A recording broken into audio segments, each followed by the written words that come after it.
show.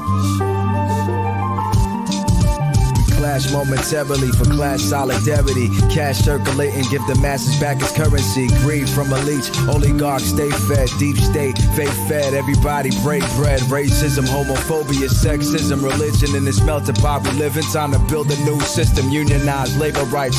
Highlight the issue, talking heads left is best. The saga continues. The Nomiki show. Hello and welcome to TNS Live. My name is Nomiki and it is Tuesday, January 25th. We are very excited on today's TNS Live. We have the one and only Professor Richard Wolff. We are going to be starting a conversation with him here on both Rokfin and on YouTube. And we're going to migrate over to Rokfin. You can join us at rokfin.com/Nomiki. We have the link up there. Professor Wolff is, of course, the host of Economic Update. He's a professor of economics emeritus at the University of Massachusetts Amherst. And he's a visiting professor at the New School. And also, on top of it all, founder of Democracy at Work, which I indeed love. Thanks for joining us, Professor. Thank you for inviting me. I'm really glad to be here. This is an impressive run that we've had with COVID. I wanted to loop back with you because you came on a few months ago, probably half a year ago at this point, in COVID time math, whatever that is. And I think that, there's a good chunk of Americans, progressives, who felt like with the election of President Biden, response would have been more aggressive or cases would be down. I think we always anticipated, those who follow this closely, some form of variant to come up, especially in the winter months. But it seems like I was looking at the polls today, the numbers that came in the last couple of days from a YouGov poll. It's not just the right wing who's frustrated with President Biden's response to COVID, but it's really across the board. It's centrists. It's people who helped get him elected. His own surrogates, as it was announced today, are putting pressure on President Biden to do more or react in a better way. And of course, progressives who always have a different set of issues. Let's just start off with has he done right? And what has he lacked in response? You got a lot of thoughts. Well, I'm always a little uncomfortable, given how awful people like us thought about Mr. Trump and what the hopes were that we had for Mr. Biden. I don't want what I'm about to say to be taken as some sort of failure to understand that there were important differences between Trump and Biden, and pretty much those remain. Trump has stayed reasonably true to what he was. Biden, I'm afraid, is better, but that's a low bar to be better than. And I'm really upset, to be honest, with folks that he has fallen this far short. It was clear to me that Mr. Trump was mostly political theater, that there wasn't going to be much of a big change, and that he would eventually disappoint his followers. But I'm afraid my conclusion is that applies to Mr. Biden too. Their followers are a little different, but Mr. Biden is disappointing at least those of us who had hoped for a dramatically different dealing with COVID, for a dramatically different dealing with the growing inequality in the United States, with the economic injustice.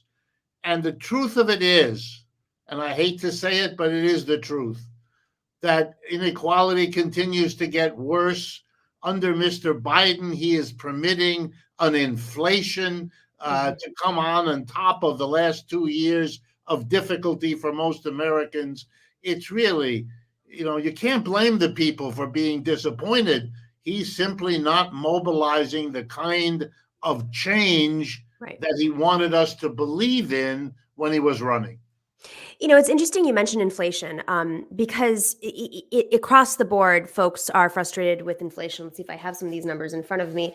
Just to put this in context for people, in this YouGov poll, exactly at this time in President Trump's presidency, his approval ratings were at 37%, and they're at a little under 44% for Biden, which is not great. That's just to put that in context for folks if you're not aware. That's not great for your first year of your presidency. Inflation is by far the issue that people are most concerned about right now, which of course ties into the economy and other issues that relate to the economy, whether BBB was passed or not. But 63% of Americans said that if inflation went down, their opinion of President Biden would improve, as opposed to passing BBB, as opposed to infrastructure, as opposed to taking a handle of COVID. Okay, polls are polls, data is data, but when I look at these polls, I don't think that it's really about inflation. I don't really think it's really about BBB. I don't really think it's about COVID. I feel like it's about Joe Biden was elected to make our lives materially better in a visible and really in a palpable way. And for most working people in this country, they're not really feeling that yet. And all of these things are part of that. But he's not coming in and saying that, okay, fine, we're breaking up BBB, and this is how it's going to improve your life. And the right wing takes inflation and makes it about, workers or whatever they want to blame it on in terms of inflation. Is that like this? Do you agree with me? Where do you feel like this frustration is? Is it really just inflation or other things? No, I could not agree with you more. I think it's a big mistake to go from this particular issue to that particular issue. If people were happy with the basic way things were going, they wouldn't be that upset about this or that particular event. So I could not agree with you more. But I would take it a step further, that what we have here is a frustration of the American people, the vast majority of working people in this country, because they've been taking it on the chin for 30 years. I mean, that's what I do for a living. I'm an economist. Let me give you a couple of examples. If you adjust what has happened to the average wage or salary that an American has earned over 30 years, if you adjust that to take into account the prices they have to pay for their rent, for their food, for their clothing, they haven't gone anywhere. Right. For 30 years, we have, as we call it in economics, a stagnant real wage. It goes nowhere. And what Americans did over those 30 years was try individually to compensate for the fact that the wages weren't going up. And they did that in two ways, and we're living with the consequences now. The first way was to work more hours. If your wage per hour doesn't go up, well, you try to work more hours, or you send more people from the household out to work hours. People who might have retired, teenagers who might have been doing something else. If women were still in the household, then you sent them out to get a full salary because you really couldn't manage it.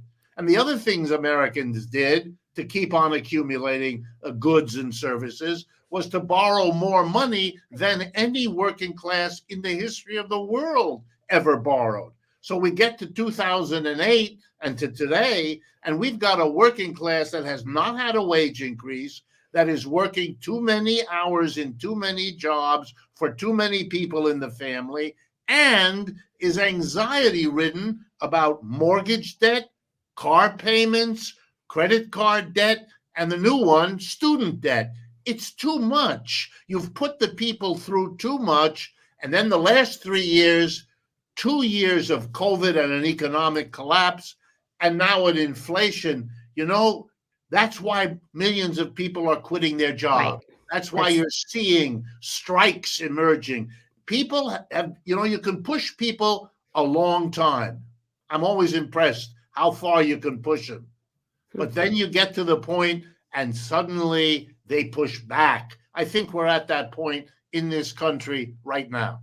I'm so glad you mentioned folks leaving their jobs, which I want to get to in the second part of the show. But before that, there's so much talk of inflation. And I'm so happy we have an economist on who gets it, because I've been hearing a lot from Larry Summers on inflation. And I'm like, has this man ever met anybody that doesn't live in an ivory tower?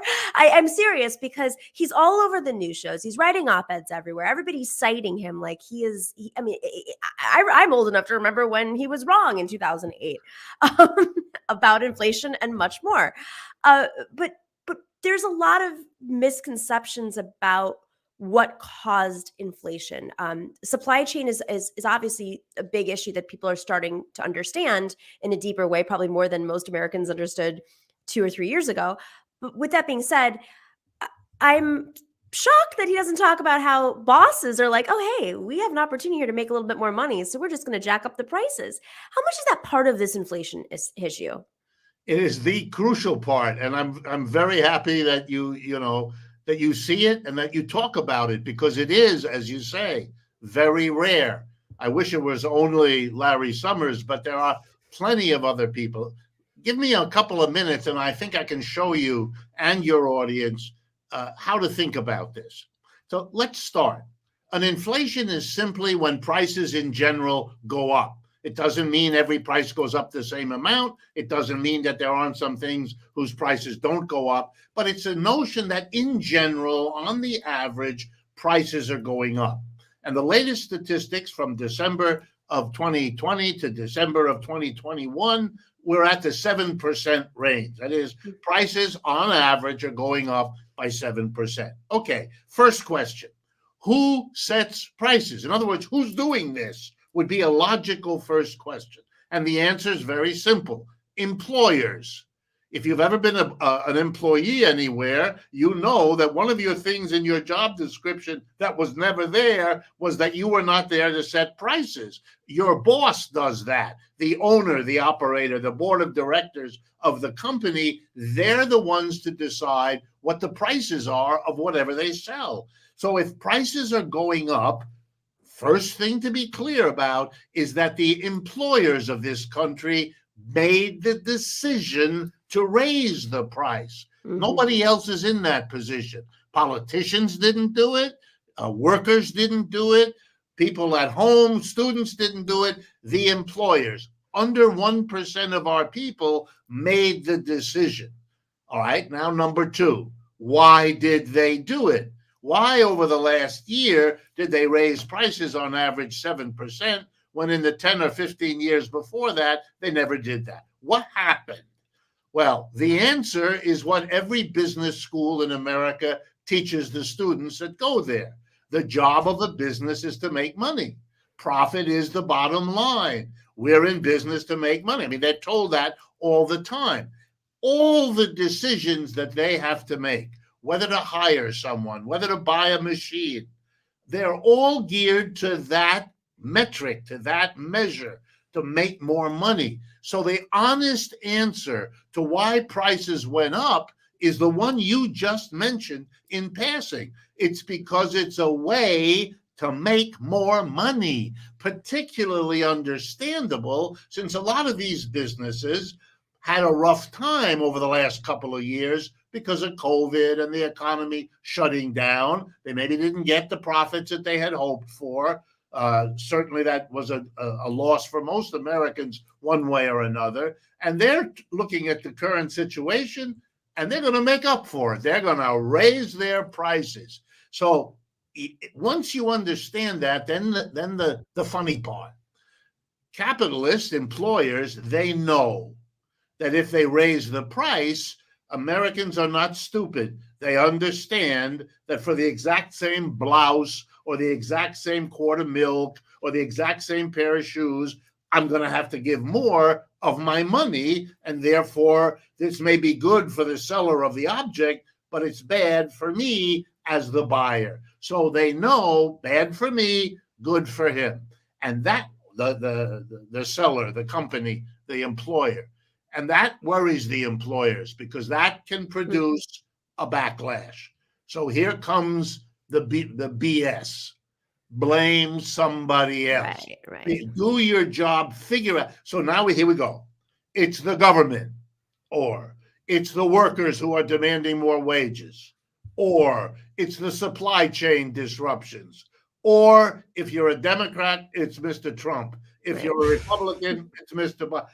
What we have there is a great deal of babble whose real function is to get us away from what I've just told you, which is this is part and parcel of a profit maximizing strategy of the business leaders of this country, and we're supposed to take it and Mm. not to be questioning. And if we do, we're to be fobbed off by one of those excuses which scapegoats somebody else. So it's interesting because I was reading something the other day, and they're blaming the supply chain, and then at the bottom of the article they're talking about how the shipping companies, the majority of the shipping companies, are part of this supply chain issue. And the second sentence of this 11th paragraph in a 12 paragraph article, they mentioned, oh, and yeah, the shipping companies executives decided to up their prices. So even the supply chain, which we're thinking is because of some sort of backlog of production of goods or things that whatever, factories being shut down, it's really, in this case in particular, the shipping companies are like, oh, well, we can charge more money and we get away with it because there's little oversight in international shipping at all. they deregulated it.